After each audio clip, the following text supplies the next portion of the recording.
நமஸ்காரம். உங்கள் அன்பிற்கும் அபிமானத்துக்கு வித்யாப்திர வித்யாராஜா குளத்தூர் பேசுகிறேன். இது என்னுடைய 264வது வீடியோ. இந்த வீடியோவில் என்ன பார்க்க போகிறோன்னா, சீதளா தேவி மாரியம்மனை பற்றி பார்க்க போகிறோம். தயவுசெய்து சப்ஸ்கிரைப் பண்ணுங்க, ஷேர் பண்ணுங்க, லைக் பண்ணுங்க. இந்த சீதளா தேவின்றது ரொம்ப வரப்பிரசாதியான தெய்வம்.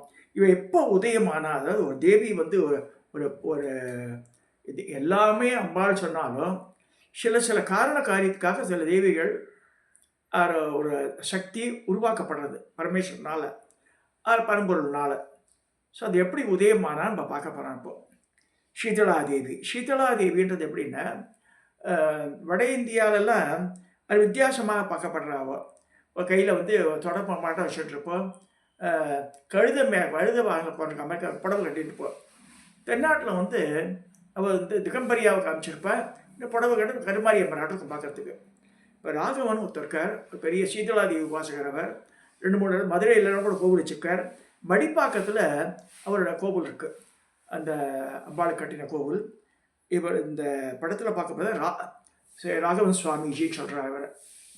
இவரோட வரியத்துறை கிரகத்துக்கு வந்து பிளஸ் பண்ணார். வந்து போன சிவராத்திரி போது வந்தார் இவர்.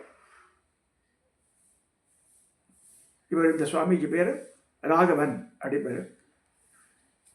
இந்த அம்பாள் சீதளாதேவியினுடைய உருவம் காமிக்கிற பாருங்க.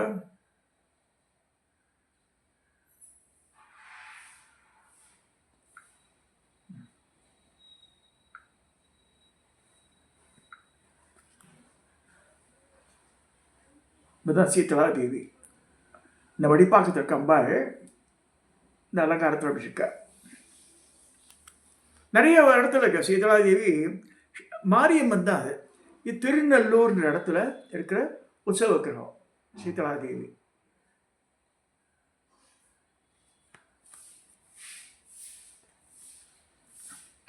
இது வந்து மடிப்பாக்க அம்பாள்.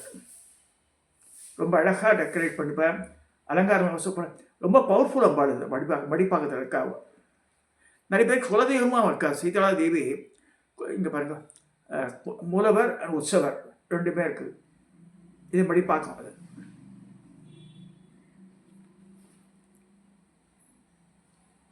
அம்பாள் சந்தன காப்பு அலங்காரத்தில் இருக்க. ஒரு கையில் டமரகம் வச்சுருக்கா, ஒரு கையில் வந்து கபாலம் இருக்குது, ஒரு கையில் சூலம் மட்டும் வச்சுருக்கா. ஒரு கையில் சூலம், வாள், கபாலம், டமரகம் இதெல்லாம் வச்சுட்ருக்கா. 4 திருக்கரங்கள், ஒரு காலம் படிச்சுட்டு ஒரு காலம் இதை போட்டுருக்கா. இதுதான். இப்போ இது இன்னொரு அலங்காரம்.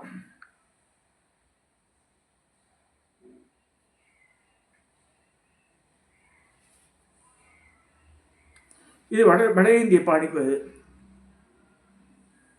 இப்போ என்ன கையில் திருத்த பாத்திரம் ஒன்று வச்சுட்ருக்கேன், தொடப்பம் மட்டம் வச்சுட்ருக்கேன், கழுத்து மேலே உட்காந்துருக்கா சீதளாதேவி. வட இந்திய படம் அது.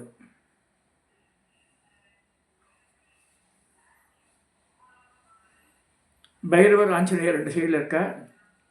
இதுவும் வந்து வட இந்திய படம். கழுது வாகனத்தை உட்காந்துருக்கான்னு காமிக்கிறார்.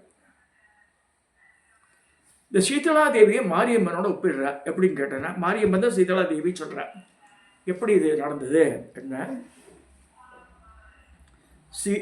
லலிதா சாஸ்திரநாம சொல்லும்போது உடம்பு வந்து சூடாயிடும் நமக்கு. உடம்பு கடைசியில் என்ன சொல்லணும்னா 3 தடவை சொல்லணும்னு.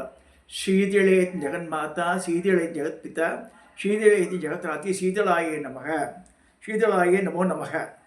ஓம் சீதளே ஜெகன்மாதா, சீதளே ஜெகத்பிதா, சீதளே ஜெகத்ராத்ரி, சீதளாயே நமோ நமக.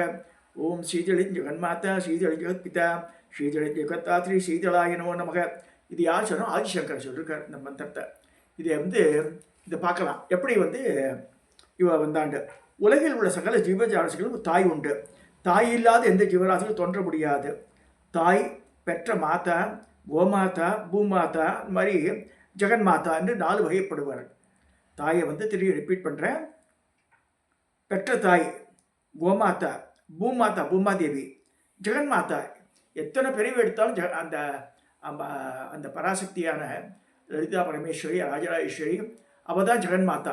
எத்தனை பிறவி என்ன திருப்பி வந்தாலும் அவள் வந்து எப்பயுமே அவள் மாறுறதில்லை, நம்ம தான் மாறிட்டு இருக்கோம். வெவ்வேறு ரூப இதில் பெறப்படுகிறோம். பூமாதா அந்த சரீரம் உள்ளவரை தான். ஆனால் ஜெகன்மாதாவோ உயிர்த்துக்கெல்லாம் துணையாக, தோன்றா துணையாக ஒவ்வொரு பிறவிலேயே நமக்கு துணையாக வர. அதான் அபிராமி மற்ற சொல்கிற அபிராமி எந்தன் விழித்துணையேன்றார். துணையும் தெய்வமும் பெற்ற தாயும் சுருதிகளின் பனையும் பதிகொண்ட பேரும் பனிமரப்பூங்களையும் என் பாஷாங்குதமும் கையில் அணையும் திருப்புர சுத்திரியாவது அறிந்தனவே. மனிதர் தேவரும் மாயா முறிவரும் அந்த சென்னி குறிதர் எப்படி கோமளமே கொன்றைவார் சடைமேல் பனிதரும் திங்களும் பாம்பும் பகீரனை படைத்த புனிதர் மென்புந்தி என்னாலும் பொருந்துகவே. அபிராமி அதை லயிச்சு படித்த போதும் சௌந்தர்யகிரி அர்த்தம் தெரியாமல் படிக்கிறத விட சுத்த தூய தமிழில் ரொம்ப அழகான பாட்டு அபிராமி அந்தாதி. பரமாச்சாரியா சொல்கிறார், இது சொல்ல முடியாது, இது சொல்லிட்டு போன்றாருன்னா அதில் அதை உணர்ந்து சொல்லின் பொருளுணர்ந்து சொல்லுவார். அதில் மனசு லயிச்சுப்படும். ஒவ்வொரு இது சொல்லும்போது மணியே மணியன் ஒளியே ஒளிரும் மணி புனைந்தணியே அணியும் மணி கிழகே அணுகாதவர்க்கு பிணியே பிணிக்கு மருந்தே அமிர்தம் பெருந்தே பணியேன் ஒருவரின் பத்மபாதம் பணிந்த பின்னே போகிறது அபிராமி அந்தாதி. இப்போ இங்கே சப்ஜெக்ட் வரலாம். இந்த ஜெகமானது 5 வடிவுள்ளது. அதான் நமக்கு தெரியும். அப்பு, தேயு, வாயு, அப்புறமா ஆகாயம், இதெல்லாம். மண் பிருத்திவி, அப்புனா ஜலம், தேயுனா தீ, வாயுன்றது காற்று, ஆகாயம்ன்றது சப்தம். அது இந்த 5ஐயும் சக்தி வடிவமாக நம்ம போற்றுகின்றோம் இல்லையா?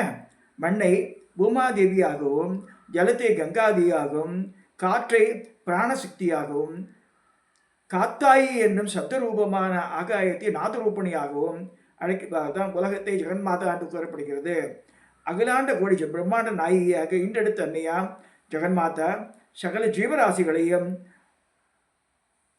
அதனுடைய தன்மைக்கு ஏற்ப வினைக்கொப்ப சுகதுக்கங்களை மாறி மாறி அனுபவிக்க செய்வது அவளை. அதனால தான் மாரியின் பேர் அவளுக்கு அப்படின்னு சொல்கிறார்.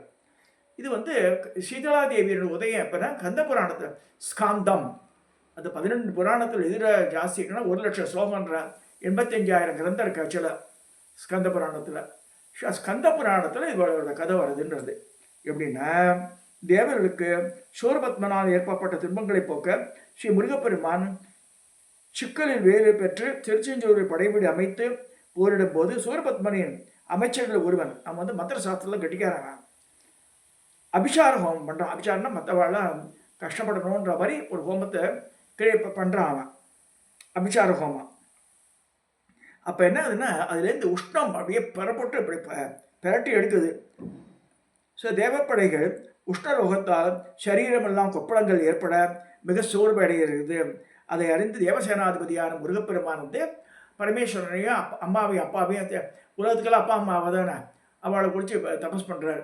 பண்ண உடனே அவள் தோன்றி என்ன செய்கிறாருன்னா பரமேஸ்வரன் ஒரு தேவதையை அனுப்புகிறார். இப்போ என்னன்னா உமாமகேஸ்வரன் இறைவன் தோன்றி தனது அஷ்டமூர்த்திகளை 8 சரீரங்கள் பிருத்திவி, அப்பு, பிருத்திவின்றது மண், அப்புன்னு ஜலம், தேயுன்னு அக்னி, வாயுன்றது அப்புறம் காற்று, ஆகாயம் அதெல்லாம் மண், சூரியன், சந்திரன், ஆத்மா அதாவது உயிர் 8 சரீரங்களில் 2வது சரீரத்திலிருந்து ஒரு சக்தியை தோற்றுவித்து சீதளா சக்தி என்ற ஒரு உருவத்தை உண்டாக்குறார். சீதளா சக்தி என்ற பெயரையும் ஞான கட்கம்னு ஒரு வாழை தரார். பல ஆற்றலையும் தந்து போர் முனையிலிருந்து வரும் உஷ்ணரோகங்களை ஆக்கர்ஷித்துக் கொண்டு தேவசைகளை பாதுகாக்க வருவார் அவளை அமைச்சிருக்கிறார். அவள் தான் சீதளாதேவி சொல்லிருக்கு. சீதளா சக்தியுடன் துணையுடன் முருகப்பெருமான் வெற்றி பெற்றார். சூரபத்மன் வெற்றி பெற்றார். சீதளாதேவியினுடைய அவருடைய சப்போர்ட்டினால வெற்றி பெற்றார். இந்த ஸ்கந்த புராணத்திலே இதை சொல்லிருக்கு. பிறகு இறைவன் சீதளாதேவி சக்தியை மக்களின் நன்மைக்காக கிராம தேவதையாக இருந்து தீயவர்களை அடக்கி நல்லவர்களை காத்திட போர் முறையில் ஆக்கர்ஷித்துள்ள உஷ்ணரோகத்தை வைசூரியாக உபயோகிக்கவும் மக்களின் மிக தேவையான ஜலத்தை வான்முகில் வாழாது பெய்ய செய்து மழை வளம் சுரக்க செய்திட மழைக்கு அதிதேவதையாக சீதளாதேவி மகாமாரி. சீதளாதேவியோட மழை இல்லை, அவள் தான் மகா மாறி. மாறினாலே மாறி மாதம் முன்மாறி பொழிந்துதான் சொல்கிறா இல்லையா? ஸோ அவள் தான் வந்து மழைக்கெல்லாம் அதிபதி. அது நீருக்கு அவள் தான் இது. அவள் தான் வந்து உஷ்ணரோகத்தை தடுக்கிறான்னு வருது. அதனால தான் இங்கெல்லாம் கூட டெல்லியிலலாம் போனால் குர்கான்னு ஒரு இடம் இருக்குது. ஏர்போர்ட்லேருந்து வரும்போது வரும். நான் கூட என்ன குர்கான்னு நினச்சிப்பேன் நான். குருவோட கான் துரோணாச்சாரியாரும் இந்த கிருபாச்சாரியோட தங்கவ இந்த கிருப்பிக்கும் கல்யாணம் ஆகி அவள் தான் அங்கே இருக்கா.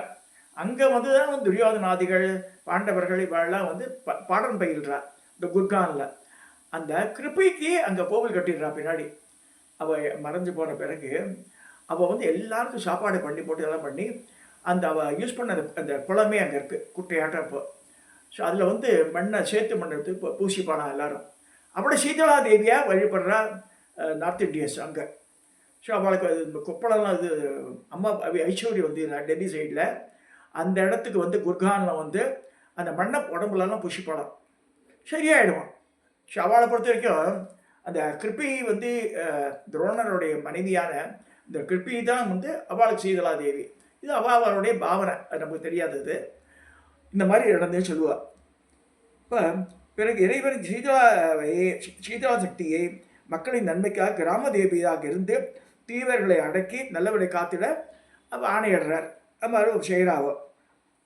மேலும் ஜனங்களையும் மயங்க செய்ய வைக்கும் மகாசக்தியை மாயாசக்தியை போக்கி நல்ல ஞானத்தை தர தன் கையில் உள்ள ஞான கட்கத்தினால் அழுவதால் மகமாயி என்ற சொல் மருவி மகாமாரி நாடுறது. இறைவனை ஆக்ஞா வண்ணம் நாடெங்கும் பல ஸ்தலங்களிலும் பல வடிவங்களிலும் அனைத்து அற்புதங்களையும் செய்கிறார். அவள் தான் மகாமாரி. சீதளான்றது வேற, மகாமாரி வேற இல்லை, ரெண்டும் ஒன்று தான். இப்போ இங்கே சொல்லும்போது என்ன சொல்கிறேன்னா, மெயினாக வந்து தமிழில் இதில் தமிழ்நாட்டில் திருச்சியில் சமயபுரம் மகாமாரியாகவும், தஞ்சையில் புன்னைநல்லூர் மாரியம்மனாகவும், திருவேற்காட்டில் கருமாரியம்மனாகவும், திண்டுக்கல்லில் கோட்டை மாரியம்மாகவும், வலங்கிய மகாமாரியாகவும், வேப்பலை ஆடை அணிந்த வடிவர்களுக்கு பெரிய பாளையத்து பவானி அம்மன் அவள் மகாமாரியாக இருக்கா. இந்த மாதிரி ஆலயத்தை அமைச்சார். அந்த இடத்த வந்து ஆங்கிலேயர் இடிக்கணும்னு வரா இந்த மகாமாரி ஆலயத்தை. ஆங்கிலேயரின் கண்ணை மறைத்து அவன் வருந்தி மன்னிக்க வேண்டியும் பல ஆபரணங்களையும் கட்டளையும் செய்ய வைத்த தம்பிக்கோட்டையில் ஸ்ரீ மாரியம்மனாக விளங்கி வருவதுடன் சிதம்பரத்துக்கு தெற்கே உள்ள ஜீவ நதியான கொள்ளிடக்கரையில் அம்பாள் வீட்டிருக்கா. இங்கே இந்த சீதளா தேவின்ற ரூபம் கொள்ளிடக்கரையில் இருக்கு அப்படின்னு சொல்லியிருக்கா. சரி,